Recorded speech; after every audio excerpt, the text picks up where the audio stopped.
dapat po sa 14 ng buwang ito, ina-expect natin, nahaharap po sa Blue Ribbon Committee, si dating Governor Chavit Singson. Pero ang binabasa naming balita kanina, ay hindi daw po matutuloy. Sa Martes dapat. Dapat sa Martes, hindi daw po matutuloy ang pagdinig ng Blue Ribbon Committee. Sabihin, wala naman? Postpone? Wala. Bilang miyembro ho ng Blue Ribbon Committee, ano ba nangyari? Inaabangan namin eh. Parehong totoo yung sinasabi nyo. Okay. Inimbita talaga si Chavit. Gov Chavit. Aha. At ang schedule yata ay April 14. Yes po. At totoo rin na sinabi nyo na dinifer yun until Opo. further notice. Okay. Hindi nyo matatanungin kung anong dahilan kung ba't na-defer. Ay, ano nga ho ba? Hindi kasi tinanong ko, tumawag kasi sa akin yung isang kakilala namin, tinatanong niya bakit na-defer? Sabi gano'n. Hindi ko alam, sabi ko mabuti pa, di tawagin mo si Opo. Gov Chavit para malaman natin. Okay. So, siya kasi yung inimbita. Yung imbitasyon kasi base doon sa aking privilege speech, isa siya sa mga sinabi ko doon na isa sa mga dapat na iharap mo at tawagin sa hearing. Opo, Kung tama maalala ninyo, yung aking privilege speech ay tungkol sa mga tao na maaring pagkunan ng maraming ebidensya. Opo. Para ma-resolve natin kako itong napakalaking nakawan na nangyari sa ating bansa. So nagsimula ako kay Yusek Bersamin, Adrian Bersamin, Gov Chavit Singson, sinabi ko rin si Yusek Jojo Cadiz, sinabi ko rin si Saldico. Opo. Na po pwede naman siyang humarap kahit sumlang kao kapag kasi nakapagpadala sa atin ng isang apostilled na sworn statement. Pagkatapos kako ay hindi mo naman iharap para maimbestiga rin natin si former Speaker Martin Romualdez. Ayan, opo. At pagkatapos nga kako, itong 18 ex-soldiers Opo. na lumantad kamakailan.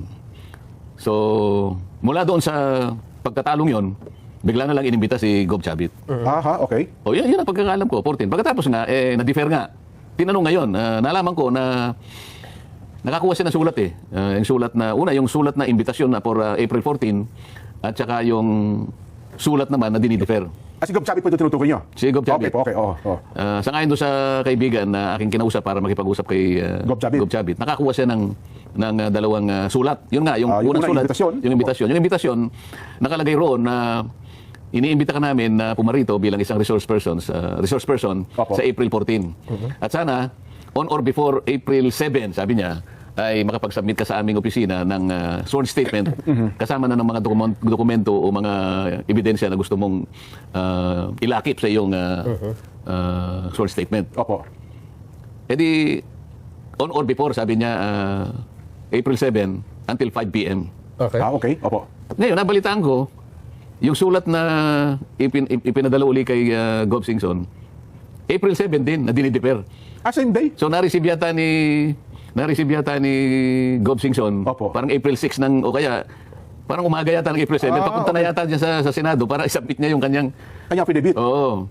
Okay. Ngayon, nasabi, nakalagay sa sulat, nabasa ko, nire-reschedule natin itong ating hearing, sabi niya, at sometime, parang dinidefer, contingent on the mitigation of the national energy emergency. So, isa yun, Okay. Opo. Pagka sinabi, yun ang una,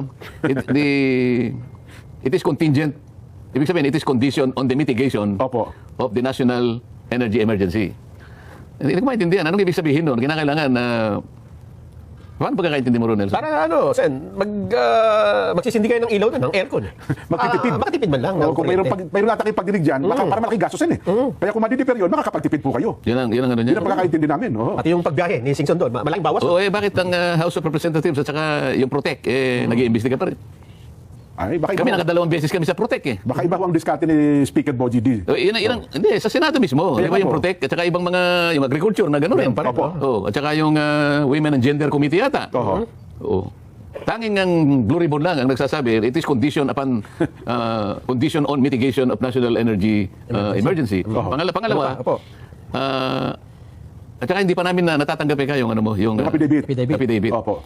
Paano nga matatanggap? Sinabi na nga 7, ibibigay, biglang diniper. Kasi yun ang nakalagay sa balita kanina na ang pangunahing dahilan, binabasa nga natin. Ay, hindi nakapagsusumite. Hindi daw po nakapagsusumite hanggang ngayon si Governor Chavit ng kanyang sinumpaang salaysay, ng kanyang affidavit. Hindi, yung naunang sulat na inimbita siya na mag-appear on April 14, ang condition doon, April 7 until 5 o'clock. I-submit mo yung yung affidavit niya. Bakit April 7 ang sulat, dinidefer ang Dapat sana April 8 man lang. dapat sana April 5 man lang, April 6. May May pasabi na. papunta na raw yung mama, dala-dala yung kanyang sworn statement Yung pala, at mga dokumentong yung pala nakalagit doon. katotohanan doon, oo. Yun ang pangalawa. Opo. Pangatlo, sabi niya, and for the review of the partial report O yun, isa pa, kasi wala pa rin pumipirma. and signature of the members. Apat pa lang daw pumipirma sin, kailangan daw siya. Teka muna, Walang nalalaman. halimbawa ako, paano mo ako mainggan yung pumirma doon? Sinabi ko na nga, ito yung mga taong ito, dapat na iharap mo muna sa Blue Ribbon Committee dahil sila ay potential sources ng evidence. Para sa ganun, makita natin talaga, mapagsino natin, matukoy natin talaga kung sino-sino ang may kinalaman dito, lalong-lalo na ang pinakautak ng napakalaking nakawang ito sa buong kasaysayan ng ating bansa. Yun pala. Hindi pa nga, si Chavit Singson pa nga, ang nailin niya pagkatapos dinifer pa. Inaasahan mo ngayon na pipirma yung mga kasama natin? Yun na nga. Yun. Ang isa pang narinig ko naman, kaya ayaw palang pumirma, nila yata si Senador JB, hinahanap niya yung pangalan ng 47 contractors. Sabi niya, wala dito sa report yung 47 contractors. Kapag hindi ko nakita rito, sabi ni Senador JB, hindi ko rin pipirmahan ito. Hindi rin ako pipirma sa report na ito. Yun ata, parang may mga hinahanap sila ng sen eh. Kaya nga, so kanya-kanya sigurong pagtansya doon sa pagkagawa ng report. Ako, alam ko, dahil ako, meron na nga kami sariling minority report eh. Yung nagawa namin at least, kabisado ko hanggang sa...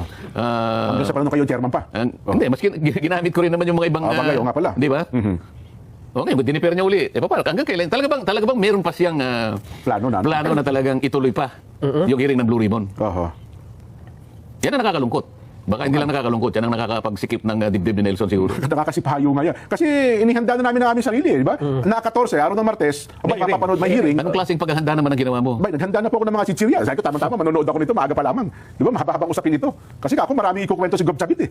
Yun po sabi niya. Hindi pa na matutuloy. Teka Nancy, parang kung kung ang isang sinabi ng isang tao ay pwede naman parang hindi ituloy.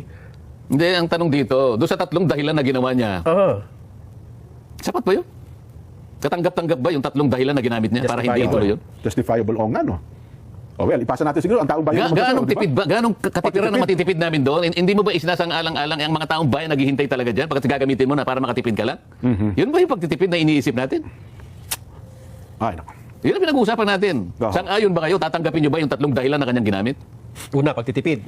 Pangalawa, hindi na Isasubmit sana nung mama eh. Hindi na sabi yung affidavit. Bakit April 7 mo, dinate yung sulat mo? Samantalang yun ang deadline niya hanggang alas 5 ng hapon. Ganon.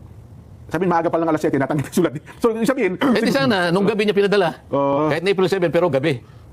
Nako, magagalit si Gob Chavit niya. Tapos na dapat kasi siya pa nga raw nakiusap, di ba? Pumunta pa siya ng Senado sa tanggapan mismo, sa chairman ng Blue Ribbon, para sabihin sa'yo payagang... Pati nga ako kinapi parnis niya eh. Nung sulat niya mismo. Yun pala, Nako. Yun na nga, ang unang... Yun ang ikumentuhan nyo. Katanggap-tanggap ba yung tatlong dahilan na kanilang ginamit?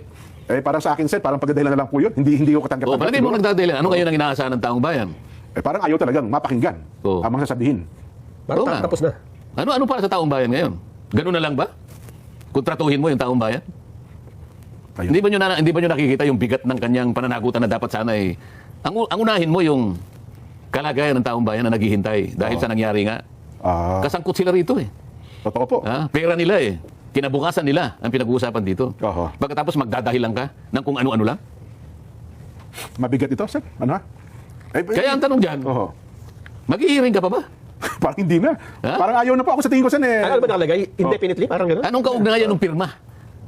Anong kaugnayan ng pipirma at hindi ayaw pumirma? Doon sa report. Wala namang kinalaman yun eh. Kasi hinahanapan daw po siya ng partial report, sen. Paano nga magkakaroon ng partial report? Kinu-question nga sa bakit itong mga taong ito ng panggagalingan ng maraming ebidensya ayaw mong tawagin. Yun ang problema. Yan ang problema mo kung nakikinig ka. Ayun, edi malamang. Baka lalo na hindi mo magpatawag ng pagdinig ng Blue Ribbon.